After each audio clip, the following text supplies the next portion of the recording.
Masya Allah, tabarakallah, ibu sekalian. Kalau kita bicara tentang rukun Islam apa saja sih? Ada sholat, ada syahadat, ya, ada puasa, ada haji, ada zakat. Ya, 5 rukun Islam ibu sekalian. Kita lihat, hampir sebagian besar di situ ibadah fisik loh. Puasa, sholat, ya. Sholat sudah dijelaskan. Kita mungkin belum pernah mikir kenapa atau apa hikmah Allah perintahkan kita sholat subuh.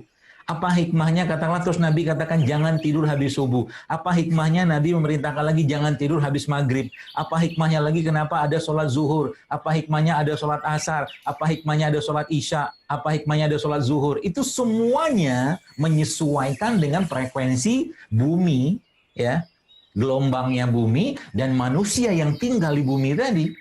Makanya orang-orang yang sudah terbiasa sholat tepat waktu, orang-orang yang sudah terbiasa sholat, terus sekali katakan sholat gitu kan, ketika dia tidak melakukan ketaatan tadi, maka pasti dirinya akan cemas, was-was, takut, gelisah, nggak enak. Anda yang biasa baca Quran katakanlah satu hari, misalkan 1 juz atau mungkin 1 halaman atau berapapun yang istiqomah, coba nggak usah kerjakan sehari. Tiba-tiba Anda merasa kok kayaknya ada yang hilang dalam hidup saya.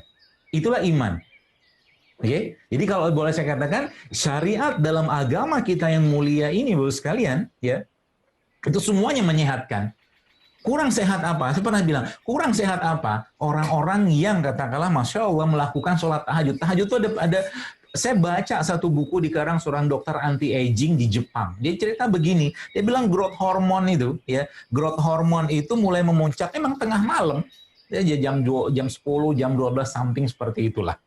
Jadi Masya Allah, jadi kalau kita lihat memang tadi balik-baliknya, apa yang dikerjakan Nabi itu semuanya menyehatkan. Ya. Tapi lagi-lagi saya sampaikan, kita tidak mengerjakannya untuk sehat. Jadi pernah saya bilang, orang-orang yang lagi misalkan maaf, lagi kena penyakit-penyakit kanker, gitu kan, penyakit-penyakit degeneratif. Bahkan saya pernah bilang, katakanlah, rumah sakit Islam itu bukan cuma sekedar slogan rumah sakit Islam. Faiza maritu fahuwa yashfin gitu kan, slogan itu bukan. Tapi rumah sakit Islam itu katakanlah kita bicara secara umum saja ya. Maka rumah sakit Islam itu adalah rumah sakit yang menerapkan konsep-konsep peribadatan yang dicontohkan oleh Nabi kita alaihi salatu wassalam. Mau sehat kayak gimana orang yang kena stroke, kena jantung, habis subuh dia tidur. Maka perawatnya katakanlah atau orang yang merawat pasien-pasien seperti itu, bangunkan mereka. Kalau ada regulasinya sih ya. Bangunkan pasien-pasien tadi untuk sholat malam. Subuh katakanlah jam 4:30 ya, bangunkan mereka jam 4 atau 3:30 gitu kan, sehingga nanti perawatnya sehat, tenaga kesehatannya sehat, dan pasien pun ikut-ikut sehat, ya. Seperti itu. Jadi iman, ya, kata kunci dasar pertama adalah iman. Tingkatkan iman. Jadi kalau kayak sekarang, pernah saya bilang solusi-solusi langit ya, mungkin dalam bentuk keimanan yang perlu kita tingkatkan dalam keadaan COVID seperti ini sangat banyak, sangat banyak. Cuma kita belum tahu atau mungkin belum dapat ilham atau hidayah untuk itu. Ya, contoh sodako. Ya, sodako salah satunya. Nabi menjelaskan bahwa sodako atau sedekah itu bisa mencegah bencana bagi diri seseorang.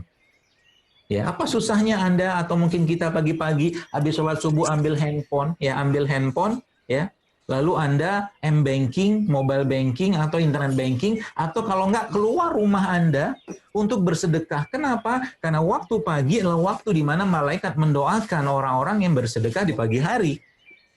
Gampang kan? Setiap pagi kayak begitu. Ya, dan sedekah yang kita kerjakan itu subhanallah sekalian, efeknya itu panjangnya luar biasa. Ya, itu kan kebaikan. Jadi yang biasa mungkin sedekahnya, ya katakanlah misalkan 10.000, 50.000, naikin sedekahnya di era atau di masa seperti wabah kayak sekarang dan minta kepada Allah. Ya, itu bahasa saya solusi langit. Yang kedua apa, misalkan ibadah bisa Anda tingkatkan. Contoh sholat duha. Sholat duha biasanya 2 rakaat, 4 rakaat, naikin jadi 12 rakaat, misalkan kayak begitu. Dan kalau sudah dinaikin, Anda bisa naikin lagi kualitas ibadah. Tadi contoh mungkin Anda lagi sholat duha, pakai Quran di depan, Quran gede, sambil sholat duha Anda baca Quran. Bisa kan? Bisa, Bapak sekalian. Masya Allah. Dan itu cara meningkatkan imun. Emang Al-Quran bisa meningkatkan imun? Wah, Bapak Ibu sekalian, Masya Allah. Janji Allah dalam Al-Quran apa? Allah menceritakan atau berfirman dalam Al-Quran. Allah mengatakan seperti ini. A'udzubillahi minasyaitonir rajim. Wa nunazzilu minal Qur'an ma huwa syifaa wa rahmatul lil mu'minin wa la yazidu dzalimina illa khasara, kata Allah. Dan Allah sudah jelaskan dalam Al-Quran bahwa dalam Al-Qurannya bahwa Al-Quran itu syifa. Kata-kata syifa ini bos sekalian nggak banyak disebutkan oleh Allah dalam Al-Quran. Tapi salah satunya ya, kalau kita bicara syifa itu ada madu juga syifa, ya. Itu adalah Al-Qur'an itu disebutkan sebagai syifa. Jadi bukan cuma sekedar dia menyehatkan, dia menyembuhkan. Nah gitu loh. Subhanallah kan. Jadi semakin kita paham, oh ini cerita. Jadi akhirnya pakai sekarang.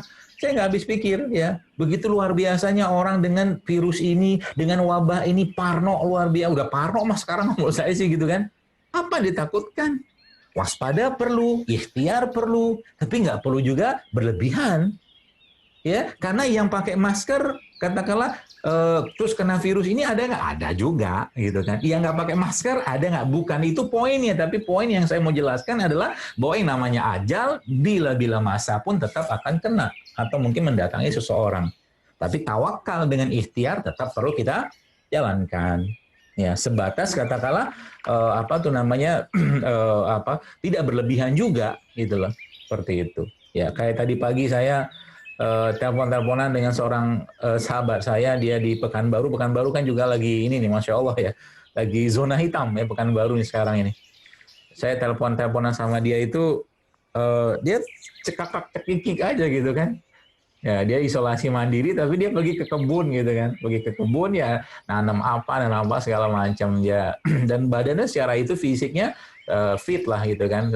Dan saya berikan beberapa masukan saran kepada beliau. Dan happy aja gitu kan. Dia bilang apa yang mau ditakutkan gitu kan. Ya, apa yang mau ditakutkan ya. Karena toh ya kalau memang ajalnya tiba tetap akan mendatangi kita ya. Tidak bisa kita sembunyi ya. Nah, kuncinya adalah kalau bicara ke imunitas tadi, ya naikin imunnya. Jadi kayak sekarang ini, di saat ujian kayak begini, wabah kayak begini, inilah saatnya kita meningkatkan iman kita supaya imun kita naik. Sholat malam jangan putus, ya. Baca Quran yang benar, sedekah dibanyakin, berbuat baik dibanyakin, silaturahim, segala macam kebaikan yang kita kerjakan itu nanti akan jaga imunitas kita. Seperti itu. Jadi kalau sudah kita memahami ini semua, maka insya Allah akan selesai wabah ini. Apalagi kalau Anda yang menyaksikan video ini atau acara ini gitu kan. Ketika mendengar ini ya mulai memperbaiki ibadah, mulai menaikkan amal ibadah, mulai katakanlah kualitasnya, kuantitasnya yang bisa dinaikkan. Ya, maka otomatis penduduk negeri ini jadi banyak yang soleh dan soleha. Kalau udah kayak begitu, nanti Allah akan turunkan rahmatnya, Allah akan selesaikan ini dengan caranya. Ya, gampang kan gampang. Maka jangan kita menomorduakan ikhtiar langit ini, jangan. Ya, saya katakan wallahi demi Allah saya katakan, kalau seandainya kita menggunakan Al-Qur'an saja ya untuk menguatkan tubuh kita sudah cukup Bapak sekalian. Tapi masalahnya Al-Qur'an itu bukan nggak bisa masuk ya nggak banyak memberikan vibrasi atau getaran ke badan kita. Saya katakan lagi, apalagi wallahi saya katakan kalau Anda pakai air Zam-Zam kata Nabi apa? Zam-Zam lima syuribalah.